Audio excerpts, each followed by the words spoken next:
Now, truth is a controversial word in our time. It's a controversial word because as contemporary people, as educated, enlightened postmoderns, people of our time, we have a somewhat ambivalent relationship to the idea of truth. Many of us wonder if there really is such a thing as the truth, as truth. And if there is, if it's really possible to know the truth at all. And there's a reason that we have that frame. There's a reason that we doubt the very notion of truth, or even if we believe in truth, we doubt whether we can see it. And it has to do with the historical, cultural evolution of humanity. You know, we came through a period, what's often been called the traditional phase of our emergence, of our evolution of human consciousness, when there were a lot of big absolute truths being thrown around, usually that had come down through in the form of revelation by some kind of wisdom holder who said, this is the truth, these are the commandments, this is the law, this is the book.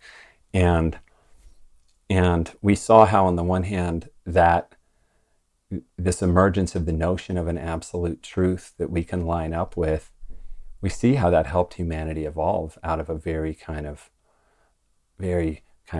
primitive, kind of hostile, it's very self-centered, very power-oriented, kind of very me first, or just me and my little clan first kind of way of living. We saw humanity emerge into much higher organizing structures, the ability for large groups of people to begin to align and come together around a truth with a capital T. But then we also saw the abuse of this. We saw it throughout history, the incredible abuses that came from those who were wielding their notion of absolute truth. And we saw it over and over again. And ultimately, we saw the scientific, revolution and the Western Enlightenment breakthrough and question those traditional truths that were being held and used to rule people, and the kind of freedom of truth start to emerge, of scientific truth seeking. But then we again saw even that kind of truth being abused. We even saw the truth of evolution quickly being abused by people saying, well, if humans evolve, some of us are more evolved than others, and then those who are more evolved can dominate those who are less evolved. And that led to a further discrediting of any kind of notion of truth. And in a sense, all this culminated in the kind of core emergence of postmodernism, or this core, which some of you may know that term well, others may not, but essentially the core insight of postmodernism, one of the main core insight, was that our perception of reality is always it's always interpretation. It's always being colored by filters and biases, cultural assumptions and preconceptions. So we can't really know what's true. And this basic insight, which is a very true insight and important insight about how anybody claiming to have the truth is probably seeing that through some kind of filter, and probably and very often that holding of truth is motivated by some kind of agenda that they want to prove, and so they're emphasizing certain aspects of truth over other aspects. So that core insight, very essential, but it led to this what's known as pluralism or relativism, or this notion that, well, we can't really know the truth, so therefore we all just have our own truth, our own personal truth, which really just means we all have our own opinion, our own interpretation, and nobody's is more accurate than anybody else's, and nobody can claim to have a higher truth or be closer to the truth than anybody else. We're all just equally flawed in our perceptions, and just kind of, it's what created what Ken Wilber called flatland, which is a flattening out of any distinctions in ability to see the truth, ability to judge, higher values, value hierarchies, etc. And so that's what's led to the current predicament we're in, where all of us on probably some level, when we hear the word truth thrown around, we say, well, what do you mean, Jimmy? Whose truth, Craig? And even if you say, well, maybe there is truth, who's to say what's true? That's always the next question. Well, who's to say what's true? How do we know? Who's going to be the judge? Is that, going to be the priests or the kings, the next ruling class? Is it you, Craig? You're going to tell us the truth, right? So this is where we are, and it's a step in our human evolution to come to this questioning of any assertion of truth, this willingness to question it all, and it's a good place. But it's not the end of the story, you see, because at the same time, even as we might have this, is there really truth? Can I really know truth? At the same time, if we look deep within ourselves, into our own spiritual longing, our spiritual impulse, the part of us that's propelling us to want to grow and evolve, there is a part of that is a longing to know the truth. It's a part of us that wants to strip off the perceptual filters and see things as they are. And it's a part of us that wants to come into right relationship to reality as it is.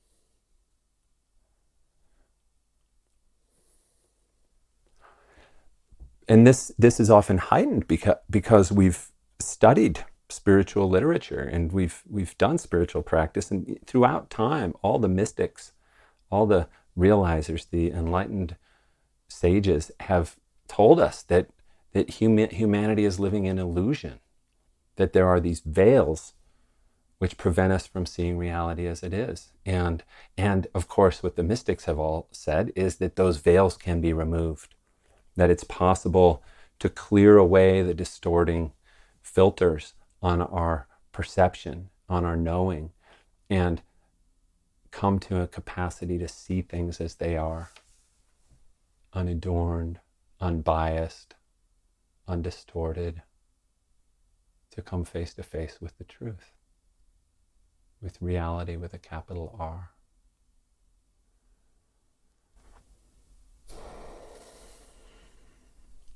Even the word enlightenment itself is a metaphor, right, for coming into clarity, into the light of clear seeing, a movement out of the darkness of ignorance and delusion into the light of truth, wisdom, clarity. So on the one hand, we're these postmoderns with our healthy skepticism and doubt about truth. And on the other hand, we're human beings with awakening spiritual hearts, with a spiritual impulse that senses a possibility to truly know, to see, to be here in the world with our eyes unstained, to really see it as it is, so we can engage with it as it is and live a life that's aligned with something more true, to be true, the longing to be true.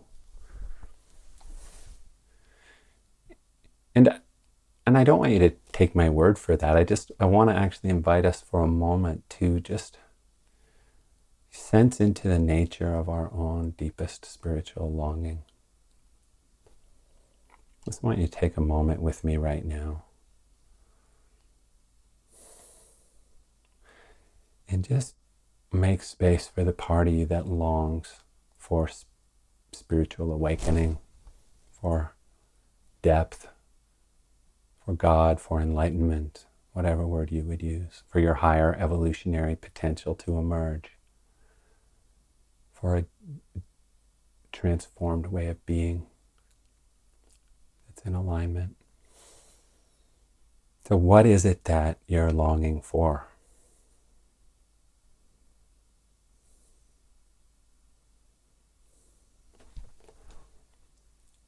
At one level, often the first level we become aware of when we begin to just feel into this impulse, the spiritual impulse or yearning, is it feels like we're longing for a certain feeling. There's a feeling of connectedness, of connection, of love, of unity, of deep peace and fulfillment or ease of being. There's this kind of sense that I just want to come into this sense of fullness and wholeness and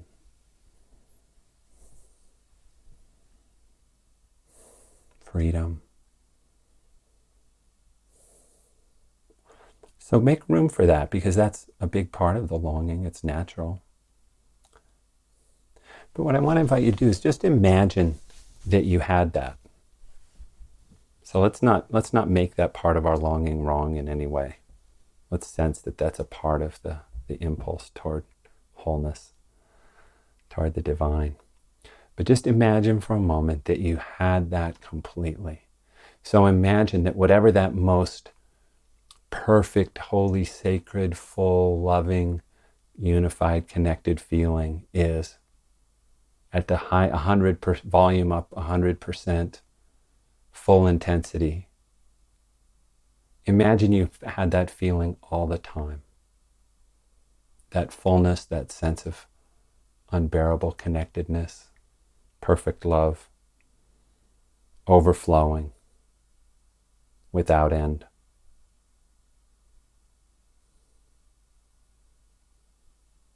So you are basically an ecstasy light bulb at this point. It's just, your nervous system can barely take the positive feeling. It's so intense, and it never stops.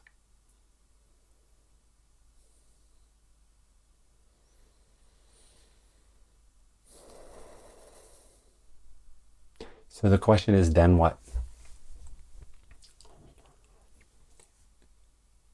Meaning, is the spiritual longing really satisfied by that perfection of feeling, by that unbearable fullness of being that never wanes? So are you ready to just, at that point, like, okay, I'm there. I got my private nirvana. I'm good, as they say. I'm not longing for anything else. And there's no pull in any direction now. It's just fullness, and that's it. And I'm just going to sit here in this forever. It doesn't even matter what I do or what happens, because it's so full. Or is there a deeper longing?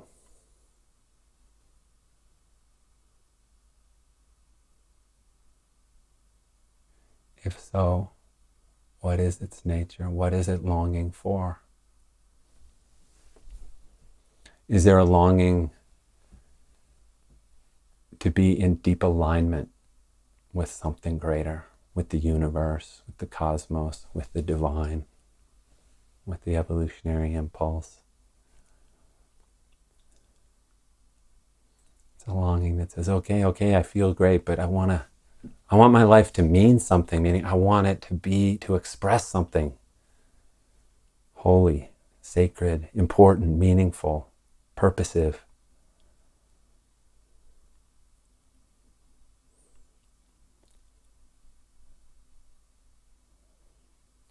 And in that, is there even a longing for truth itself? Like, can you sense a part of the longing that's a longing to be true, or to be right with the universe, in a sense, like to be in integrity with the impulse itself, with what's needed, with reality, to know, is there an impulse to know what's really true, to know reality as it is? That's even more important than that perfect ecstasy and fullness and love.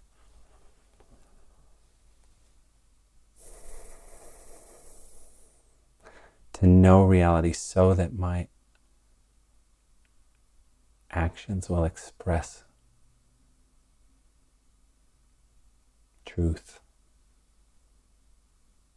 They will be accurate, adequate to the situation.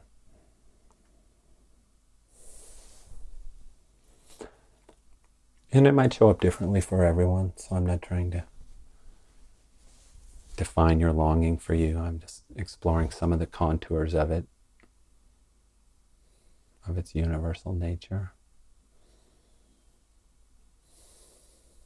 But to whatever degree some dimension of this other part of our spiritual impulse shows up for you, whether it's for alignment, for truth, for clarity, for being able to express something that's needed for something greater. Whatever that is, I just want you to note that. And as we go through this evening, I want to invite you to just anchor yourself in that, ground yourself in that dimension of your spiritual impulse.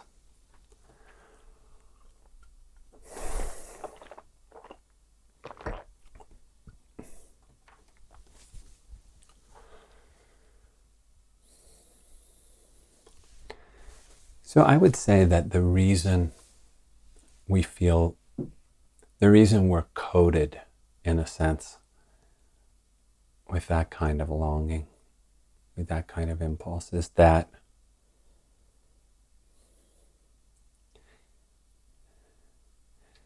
the deeper point of enlightenment or of spiritual awakening is not so that we can experience a profound state of being, but it's to enable us to become sane, conscious human beings who are capable of seeing clearly, seeing things as they are, and responding in a way that's helpful, that's constructive, that's evolutionary, that's in service to the whole in every circumstance and situation we encounter. And that ultimately it's this kind of alignment, this kind of sanity, that is what gives us ultimately the experience of that kind of fullness and freedom of being that comprises the other aspect of our longing.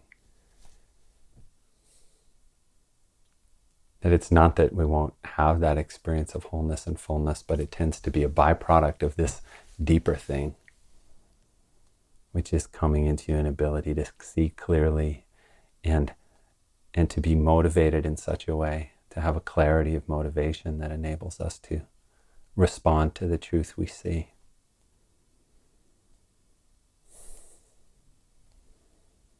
I mean, and to take it down out of even mystical, spiritual, lofty, what is your deepest longing language, I just think deep down we all want our lives to make sense. We want life to make sense. We want to have a sense that we are living in alignment, which just means we're doing the right things for the right reasons at the right time. And we want other people to live that way, don't we? We think about what frustrates us about the people we know. It's when they're not doing that. They're not doing the right things for the right reasons at the right time. So we long for a world in which everybody is aligned with truth. Everybody's seeing things as they are, and therefore responding to things as they are in a way that's adequate to the situation, that's appropriate to the context. And we sense that if everybody did that, if we could all just live that way, what a wonderful world it would be, right? What a magical human community we would have. There's no longer competing agendas, no longer competing perceptions and perspectives. Of course, we all have different vantage points on reality. But what if we all just wanted to see the truth more than we wanted to prove our own beliefs to be true, more than we wanted to have our own agendas win out? What if everybody just said, I just want to see the truth and I want to live in accord with it. I want to find out what it is and I want to do that together. And I trust we can find our way if we all come from that. Yes, a lot of complexity we would have to navigate on the way, but you can begin to see the simplicity of human relationship that can emerge from that kind of purity of motive.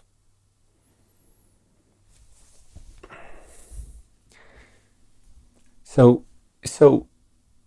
what this means is that we want to come to a place where we're living in the real world, where we're in touch with the real world, not the world of our projections, not the world of our biases, not the world of our preconceptions, our assumptions, our delusions, our illusions.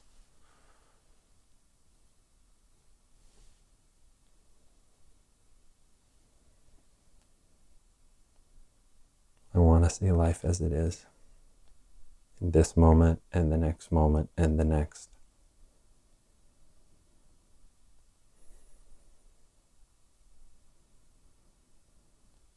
Because if we could, we would always find our way.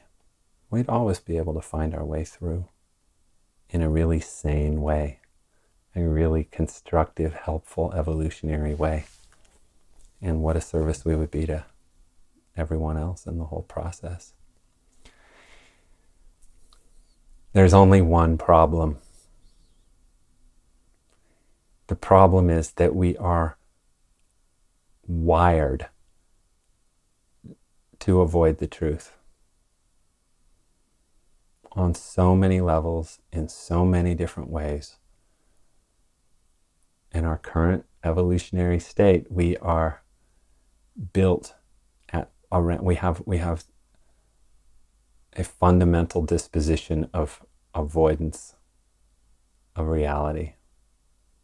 We have deep mechanisms of self-deception that are operative below consciousness, meaning they're going on unawares to us in all kinds of ways all the time.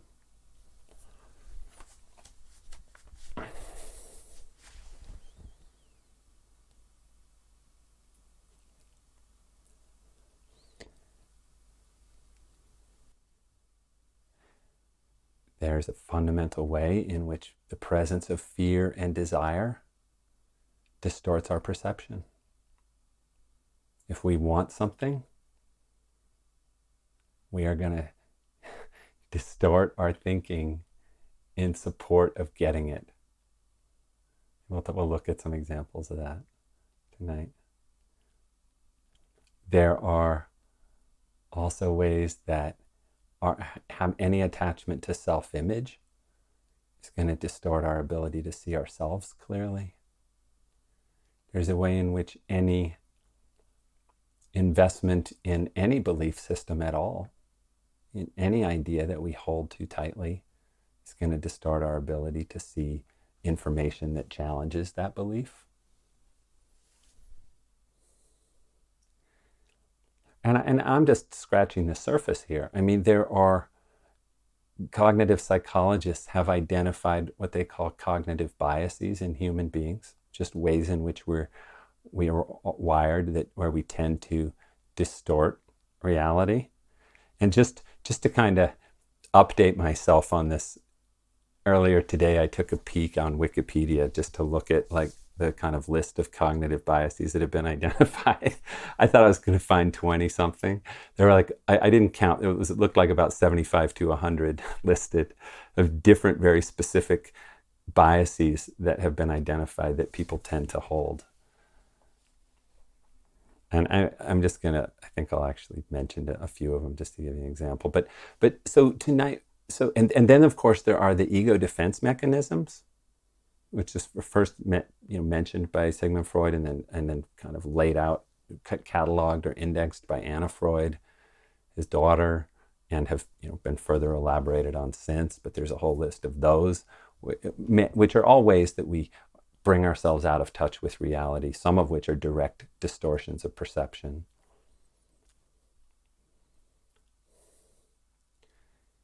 And so what I want to take us through tonight is I know we all probably kind of know this, I mean, this is even colloquial knowledge, right? We see what we want to see, we're afraid of the truth. It's common knowledge in a sense, but I want to get us all related to some of the different dimensions of what it is that takes us out of contact with reality and truth, so that we can, because what's possible is that we can bring consciousness to these areas, and then they begin to lose their influence.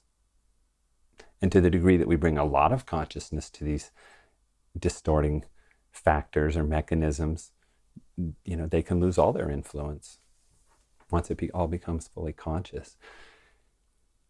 And so we're going to do some exercises tonight. It's not just going to be one big long lecture, but I'm going to take you through some reflection exercises around these different ways in which we all distort perception and take ourselves out of touch with truth. And then we'll move on to looking at how wisdom emerges and what this mysterious wisdom faculty is that can emerge on the other side of all this, and how we begin to make way for that. And then we'll talk a little bit about the collective dimension and implications of all this.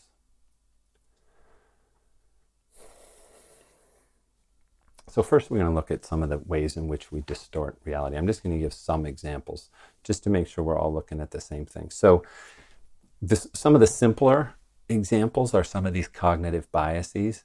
And like I said, they're about, if you want to look it up, cognitive biases, and on Wikipedia, for instance, you'll see this giant list of so many. And if you read through them, they're kind of complex, but you'll recognize them in your own experience of yourself and others. But one thing I remember learning about way back in college was, it was under study of cognitive dissonance theory, and they have a simple name for this now. They call it the post-purchase rationalization. But basically, it's once you've made a decision, or even if someone's made it for you, if you notice, what happens is you'll start trying to reassure yourself that it was the best possible decision. So in other words, they've studied human beings and seen that prior to making a purchase, for instance, like if you're trying to buy a car and you're weighing two different cars, should we get this one or the Toyota or the Honda? Should we get the, whatever? So you're going back and forth. And prior to making the purchase, people tend to be much more objective about the cars. They'll kind of be able to look and say, well, this one has these positive benefits and it has these drawbacks. This one has these pros and these cons. And they can look at it fairly objectively because they haven't decided yet. They're weighing the two and they want to be as clear seeing as possible. But then once they actually buy one, they finally decide, okay, we're going to go for this one. Then if they are given the same test immediately after the purchase, not like they've owned the car and seen how wonderful it is, but just after they've made the decision and they don't remember the test they took before, and they go through it again, and they will rate the car they bought much higher than the car they didn't buy, whereas before they bought it, they would rate them the same. Why is that? Because we want to convince ourselves that we did the right thing. We want to convince ourselves we made a good choice. So, why? So we don't have to bear the discomfort of wondering, did I get the better one or did I not get the good one? Should I have gotten the other one? We want to remove all doubt and just, convince ourselves we did the right thing. And you can see that little mechanism playing out in all kinds of ways. It's not just a purchase thing, right? But it's any kind of decision where you're trying to decide, which way do I go? This or that, this or that. The moment you've made it, all kinds of factors converge to what? Distort your perception of the validity of your decision, to make it seem like you did the right thing. Why is that dangerous? Because what if you didn't do the right thing? What if it was a terrible decision? And a week later, all this data starts pouring in, convincing you that, or revealing that it was a bad decision. But you've put all this energy into convincing yourself it's the right decision, and you're going to what? Avoid and deny all that new information that's coming in, because you're invested in in believing that you've made a good decision. You don't want the discomfort of having to question it, challenge it, open it up again. That's one of the 100 or so cognitive biases. You recognize it? Okay. And then some of these biases, we tend to go different ways. There's an optimism bias, where some people tend to be overly optimistic, meaning they unrealistically estimate the likelihood of a good outcome in situations. Why? Because they don't want to bear the insecurity of not knowing whether it's a good way to go. So they're beforehand, they're like, oh, it'll be fine. It'll be good. It'll be fine. Other people have a pessimism bias, often people with some depression, and they overestimate the likelihood of a negative outcome in a way that's unrealistic, because they, they have a negative bias. So, often we're one side of that or the other. People don't tend to be that objective, rational, just, it's actually, I'm going to just look at the situation as it is and perceive it accurately.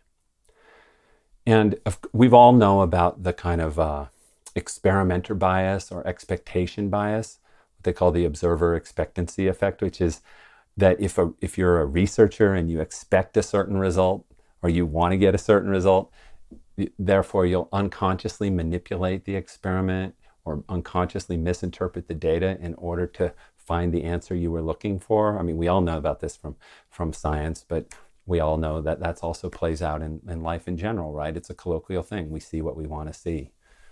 So we look for the data that will reinforce our preconceived belief about about our hypotheses. Why is that a problem? It's a big problem, because it means you're not going to be taking things in with any kind of objectivity. You're going to be, skewing the picture always.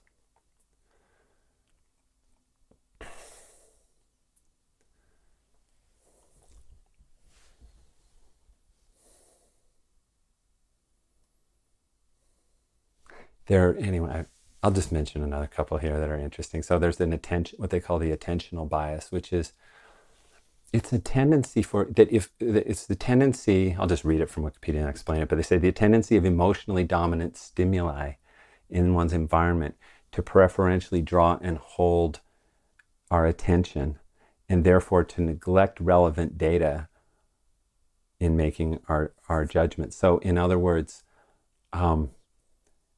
if something's just got a lot of emotional charge to it, we'll tend to overweight its relevance because there's just a lot of emotional intensity around it, and it therefore captures our attention.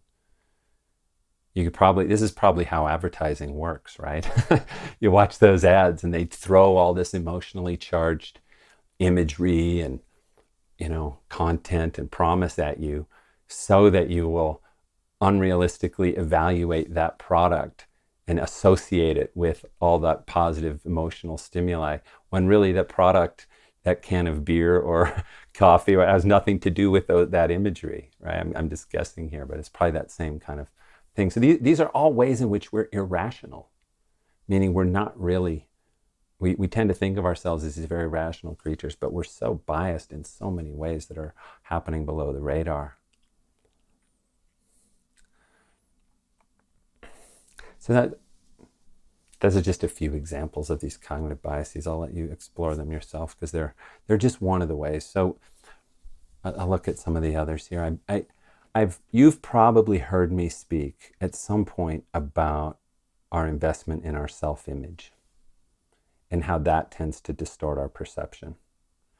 And as often when I'm talking about ego, I speak about how if you have a story about yourself being a certain way, if you have a picture that you have invested in of the kind of person you are, you are going to be compelled to avoid any information that challenges your self-image, that contradicts your story.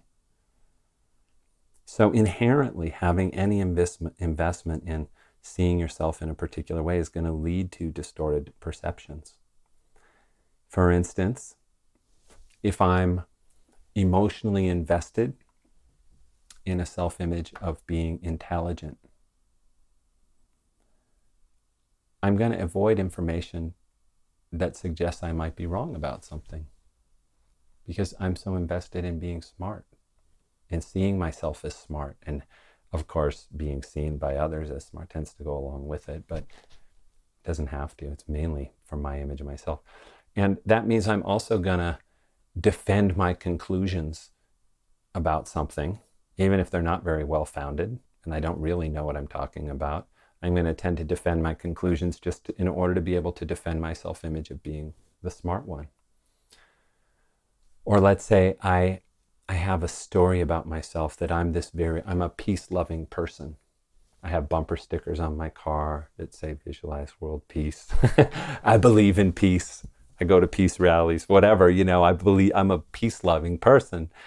And that's great. I'm not in any way denigrating doing all those things, but I'm saying it's one thing to be a peace-loving person. That's great. Be a peace-loving person.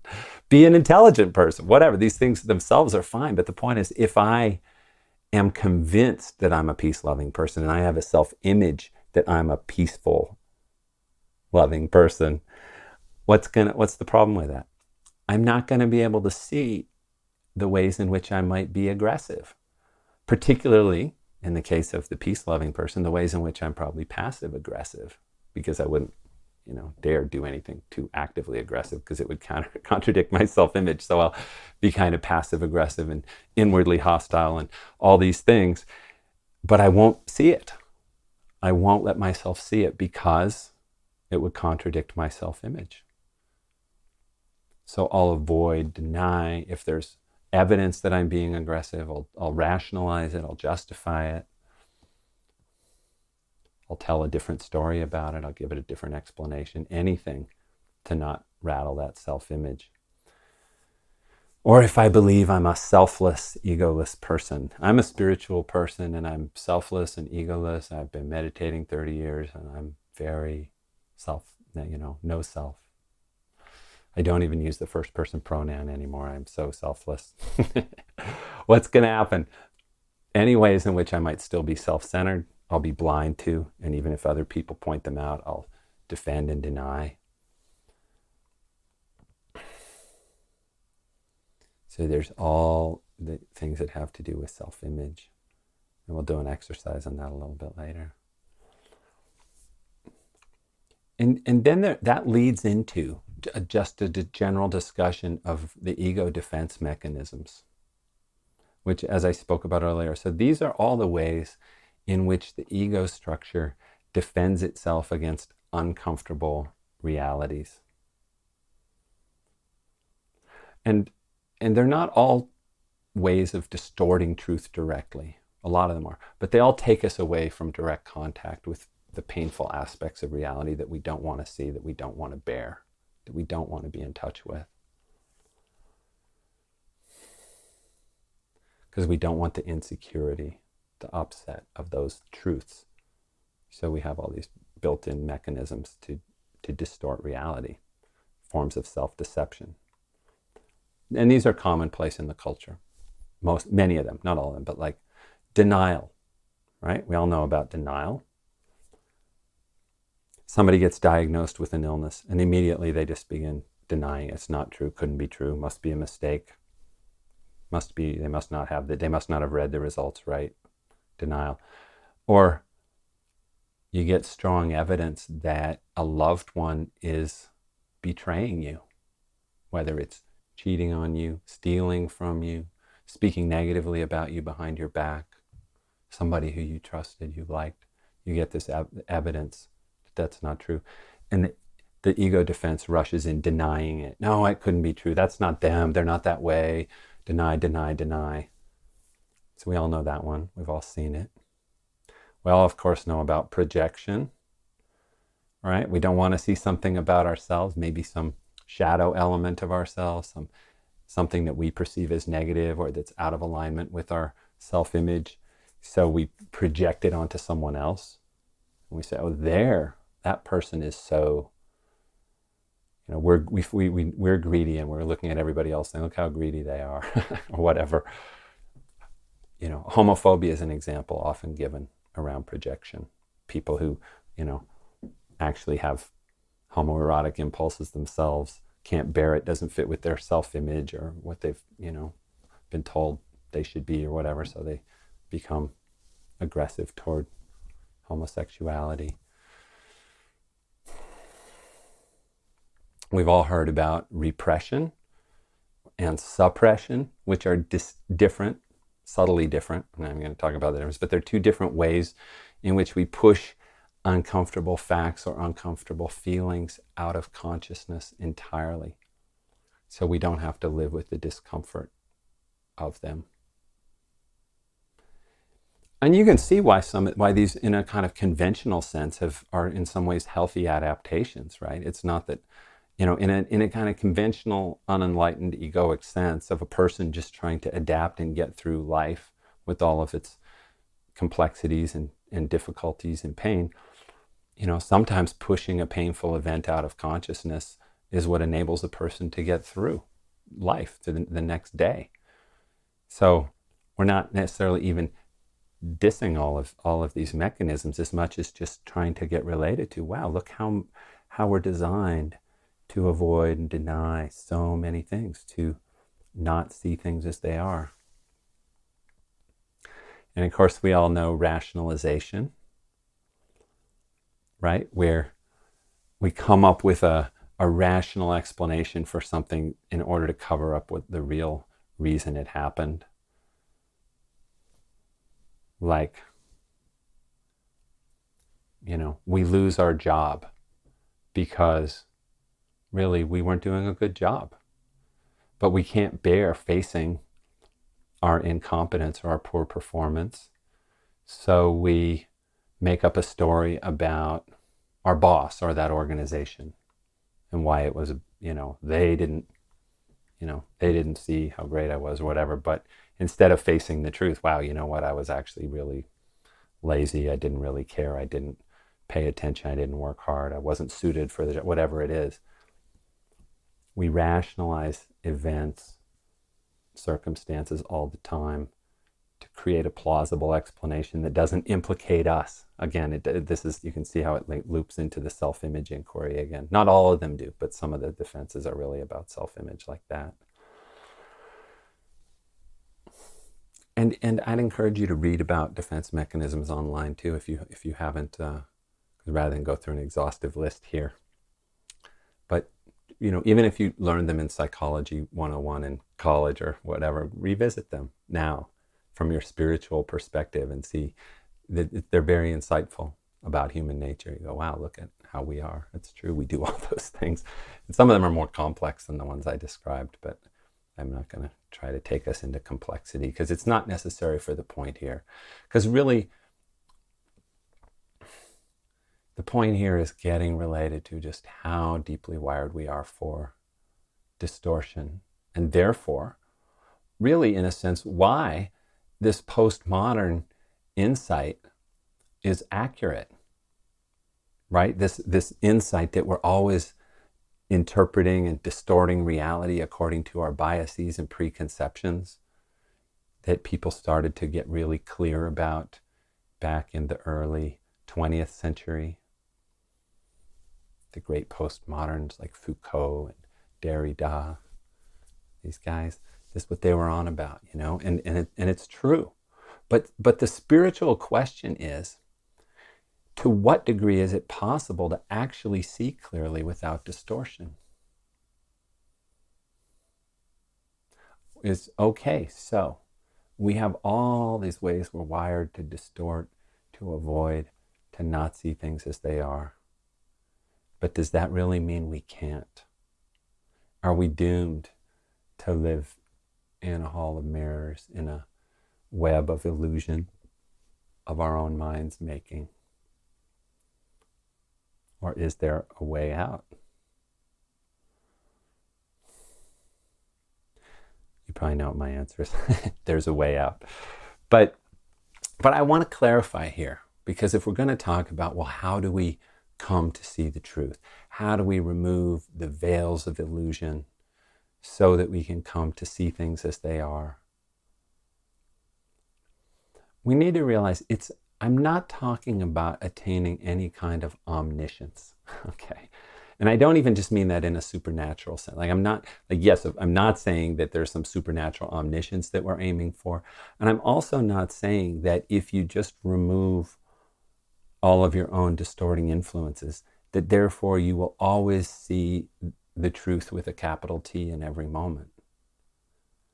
Because let's face it, we might not always have all the information we need to know what's going on in a given situation, to interpret it accurately, right? You might come walking into a room and, there's a man and a woman standing there, and she's shouting at him and he's shouting at her, and then he, kind of slaps her across the face, and you immediately think, oh my God, this man and woman are fighting, and you go running up there and grab the guy and, what do you do? This whole thing, and they say, hey, you screwed us up. We were practicing for my play. It was a skit, and I didn't really hit her. That was just a little fake hit. You didn't know. It wasn't that your response was wrong necessarily. It might have been very purely motivated, but you don't necessarily always have all the data that you need. That's inherent in reality. You might, but so let me clarify though, because see, a lot of people go there where I just went, and they say, therefore, see, Craig, we can't really know the truth. We're always just subject to our interpretation. And so we just need to let go of any notion of knowing the truth. But what I'm saying is, well, there's a further step we can take. Because what is possible? And the question is, how can we remove any obstacles to seeing the truth that are inside of us, that are internal? In other words, can we identify and then transcend or go beyond any distortions that we're imposing on the situation? Is it possible to come to a place where we're able to meet situations free from the influence of our preconceptions, our preconceived ideas, free from the influence of our ego defenses, because we've seen through them and come to a place where we're now more conscious and awake than the level at which those defenses are operating? Is it possible to become so deeply aligned with the impulse toward truth, or to put it more simply, so interested in the truth, so much more interested in seeing the truth than we are in defending anything or maintaining anything, that we're no longer in the way of seeing clearly. We're no longer in our own way.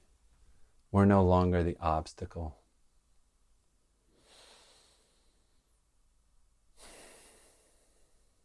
That's the spiritual question.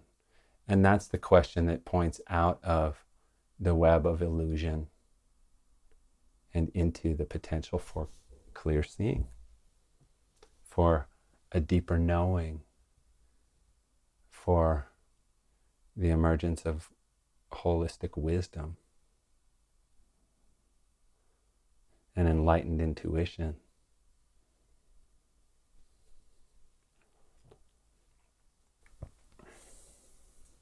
So how do we remove the filters over our lens so we can see reality as it is?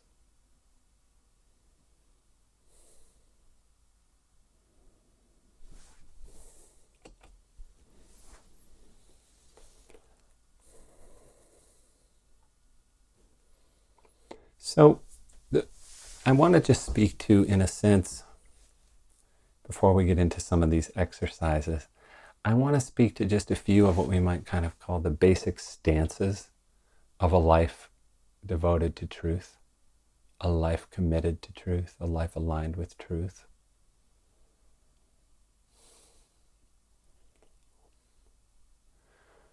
And the basics, the really most fundamental stance, and it's not something we can just assert, it's something we have to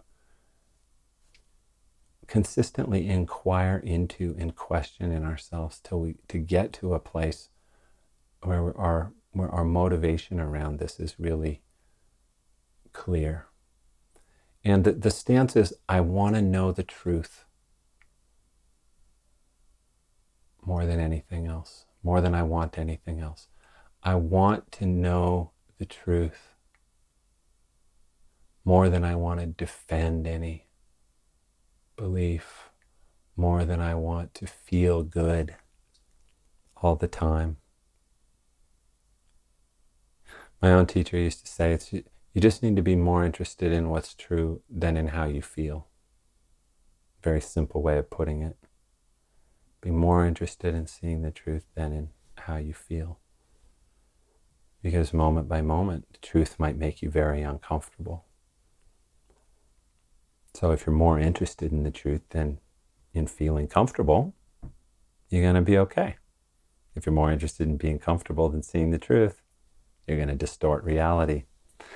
So a basic primary stance to cultivate is to come to a place where I don't care what I see. I don't care what it reveals. I don't care what it's going to require from me in terms of action in alignment with it. I want to know the truth. I want to see things as they are more than anything else.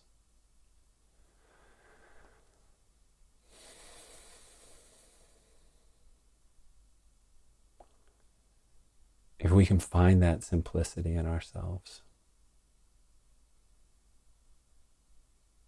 we'll discover a very pure motive emerging. Very wholesome, deeply aligned motivation.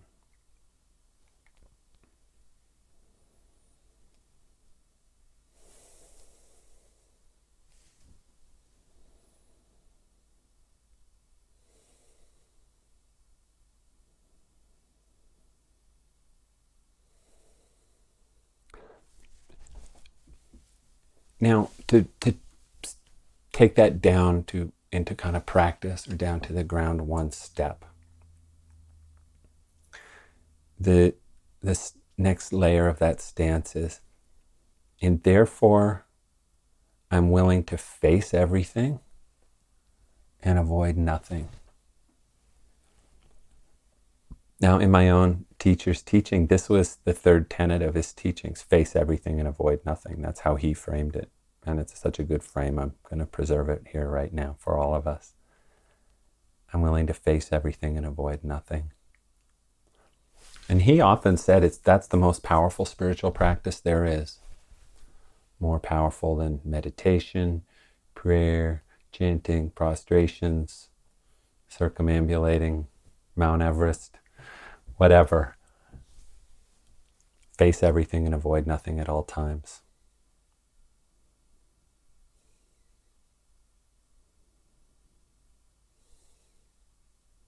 Regardless of what it means, regardless of what I see, I just want to face it all. I want to be in touch with reality. I want to see it. So I'll face anything uncomfortable about myself, anything uncomfortable about reality, anything I don't want. Truth comes my way that I don't want to be true. No, say it isn't so. I'll face it. I won't avoid anything, because I want to be that naked before the truth.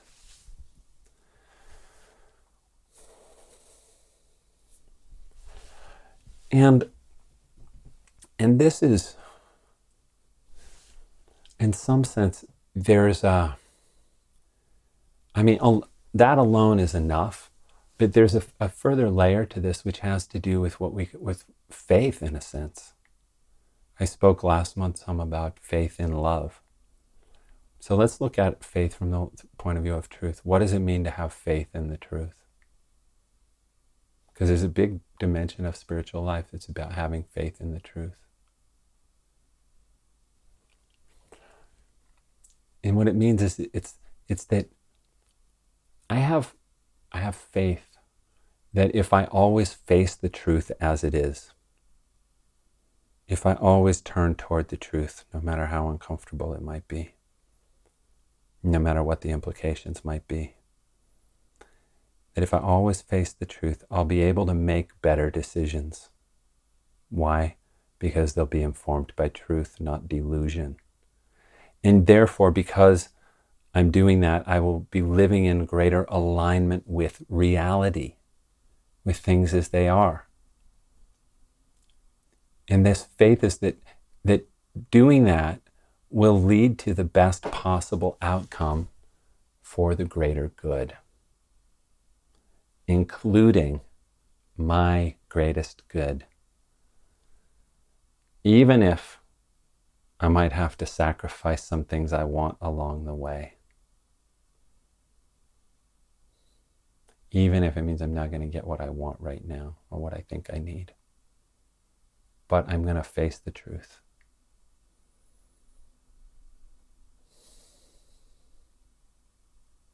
And I have a faith that doing so is going to lead to a better life.